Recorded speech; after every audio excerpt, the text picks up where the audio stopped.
এই যে বিহারি জনগোষ্ঠীর এই সমস্যা কিন্তু বাংলাদেশে অনেক দিন ধরেই আছে এবং বাংলাদেশের বিভিন্ন প্রান্তেই তারা আছে। আমরা জাতীয় নাগরিক পার্টির পক্ষ থেকে তাদেরকে এটাই বলেছি যে জাতীয় নাগরিক পার্টি আসলে নাগরিকের মর্যাদা, অধিকার এবং দায়িত্বের জন্য কাজ করে।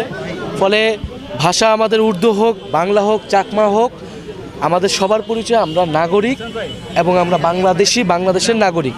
ফলে বাংলাদেশ রাষ্ট্রের যে সুযোগ সুবিধা এটা সুষম বন্টন করতে হবে, সমতা লাগবে এবং এর নামই হচ্ছে বৈষম্য বিরোধী আন্দোলন।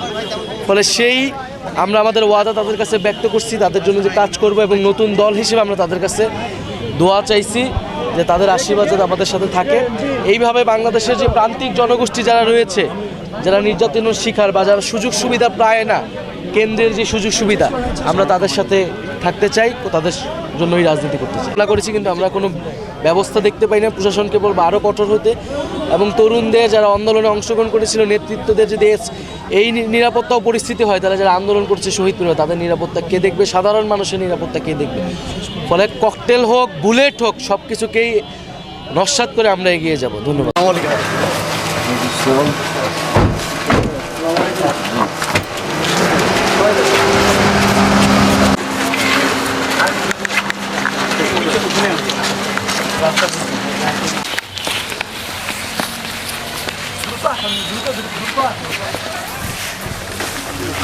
আসাদ বাবু পরে ফোন করছো না কাজ হতেছে তো?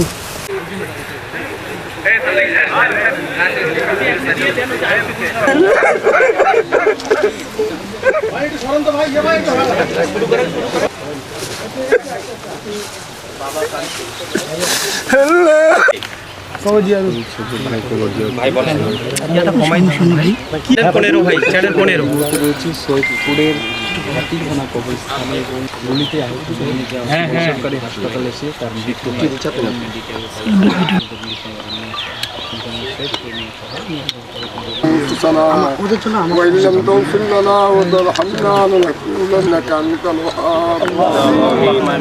ربنا آتنا في الدنيا عذاب القبر وقنا عذاب بنا وصغيرنا وكبيرنا وذكرنا وانثانا اي رب العالمين যারা আহত শহীদের পাশে দাঁড়াইছে আল্লাহ তাদেরকে আল্লাহ তুমি কামিয়াব করে নিও। লা ইলাহা ইল্লাল্লাহ মুহাম্মাদুর রাসূলুল্লাহ। আমি মনে হয় ফিরবো না, আমাকে মাফ করে দিয়েন। পরে আমি 11টা দিই আমার বাবাকে ফোন দেই। আমরা দাঁড়িয়ে আছি সৈয়দপুরের কবরস্থানে, যেখানে শহীদ সাজ্জাদ শুয়ে আছে। এই পবিত্র ভূমি সৈয়দপুরের মাটি। আমাদের পাশে আছে শহীদ সাজ্জাদের পিতা। তার পিতার কথা শুনলেন, আমাদের সহযোদ্ধা হাসনাত আব্দুল্লাহর কথা শুনলেন। যে শহীদ সাজ্জাদ এই সৈয়দপুরেই বড় হয়েছেন, স্কুল কলেজ শেষে অনেক স্বপ্ন নিয়ে ঢাকায় সোনারগাঁ ইউনিভার্সিটিতে পড়াশোনা করতে গিয়েছিলেন, কিন্তু তার স্বপ্ন পূরণ হয়নি।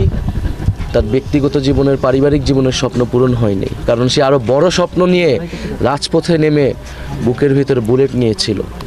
ফলে সেই যে দেশের জন্য স্বপ্ন, সেই স্বপ্ন পূরণের সবাই আমরা অঙ্গীকারবদ্ধ। এই শহীদের স্বপ্ন, শহীদের রক্তত্যাগ, শহীদের আকাঙ্ক্ষাকে ধারণ করে আমাদেরকে এগিয়ে যেতে হবে।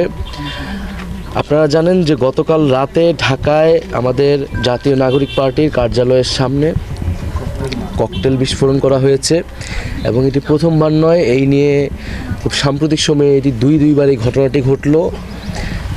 আমরা যে সারা দেশে পদযাত্রা করছি, মানুষের মধ্যে যে উৎসাহ উদ্দীপনা আমরা দেখছি, আমাদের এই কর্মসূচিকে ব্যাঘাত ঘটানোর জন্য, ব্যাহত করার জন্য, ভয় দেখানোর জন্যই এই ধরনের কার্যক্রম করা হচ্ছে। আমরা এর আগের ঘটনা তো একটি মামলা করেছি, আমরা কিন্তু এখনো প্রতিকার পাইনি, গ্রেফতার পাইনি।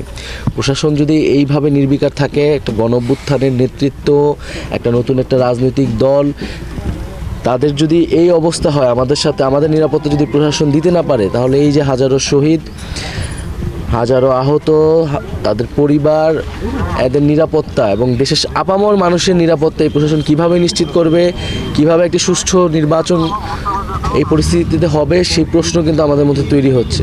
ফলে আমরা মনে করি যে প্রশাসনের সেই জায়গা থেকে আরও কঠোর হওয়া উচিত এবং আমরা শহীদ সাজ্জাদের বাবার সাথে তো আজকে কথা বলছি। আমরা চেষ্টা করছি যেই জেলায় যাচ্ছি সেখানে শহীদ পরিবারদের খোঁজখবর নিতে। সবার সাথে সম্ভব না হলে দু একজনের সাথে সরাসরি সাক্ষাৎ করতে, কবর জিয়ারত করতে। আমরা মনে করি এই যে নতুন বাংলাদেশ, সেই নতুন বাংলাদেশের কারিগর হচ্ছে এই শহীদেরা। বলে শহীদদেরকে আমাদের ধারণ করে এগিয়ে যেতে হবে। যারা এই গণ অভ্যুত্থানকে ব্যাহত করতে চায়, নেতৃত্বকে আঘাত করতে চায়, এটি প্রথমবার না। 5ই আগস্টের পর থেকেই বারবার কিন্তু এই জিনিসগুলো হয়েছে। হাসনাত আবদুল্লাহর উপরে কিন্তু কয়েকবার আক্রমণ হয়েছে বিভিন্ন জায়গায়। ফলে আমাদের এর আগে সদস্য সচিবের উপর আক্রমণ হয়েছে। ফলে এখনও তো আওয়ামী লীগ সন্ত্রাসীরা বিভিন্ন জায়গায় আসলে পালিয়ে বেড়াচ্ছে। তারা আসলে তাদেরকে গ্রেফতার করা সম্ভব হয়নি। অনলাইনে তাদের আস্ফালন আপনারা দেখতে পারবেন। তো সরকারের জায়গা থেকে আরও কঠোর ব্যবস্থা নেওয়া উচিত এবং এই পদযাত্রাকে এইভাবে আসলে ব্যাহত করা সম্ভব হয়নি। গত 24 জুলাই আগস্ট আমাদেরকে থামানো যায়নি, রুখা সম্ভব হয়নি, গুলি করেও সম্ভব হয়নি, এইবারও সম্ভব হবে না। ফলে আমরা এগিয়ে যাব ইনশাল্লাহ। বাংলাদেশের প্রতিটি পথে প্রান্তরে আমরা শহীদের পিতা মাতার দোয়া নিয়ে আমরা আমাদের কার্যক্রমে এগিয়ে যাব। অবশ্যই ষড়যন্ত্র আছে। পুরনো রাজনীতিকে অনেকেই টিকিয়ে রাখতে চায়। পুরনো বন্দোবস্তের রাজনৈতিক নেতৃত্ব পরিবর্তন হয়েছে, কিন্তু বন্দোবস্তের পরিবর্তন হয়নি। ফলে সেই বন্দোবস্তকে টিকিয়ে থেকে অনেকে তাদের জায়গায় আসতে চায়। তারাই হয়তো সংস্কারকে পিছিয়ে দিতে চায়। কিন্তু আমরা তাদের প্রতি উদ্যত আহ্বান থাকবো, এই শহীদদের পিতামাতার দিকে তাকান, এই ছাত্রদের দিকে তাকান, আহত ভাই বোনের দিকে তাকান। সাধারণ মানুষ আসলে পরিবর্তন চায়। এত বড় গণ অভ্যুত্থান রক্তপাতের মধ্য দিয়েই, পরিবর্তন ছাড়াই যদি আমরা সামনের দিকে এগাই, মানুষ আবারও রাজপথে নামবে এবং এবার যদি মানুষ রাজপথে নামে তাহলে কিন্তু আর কাউকেই ক্ষমা করা হবে না।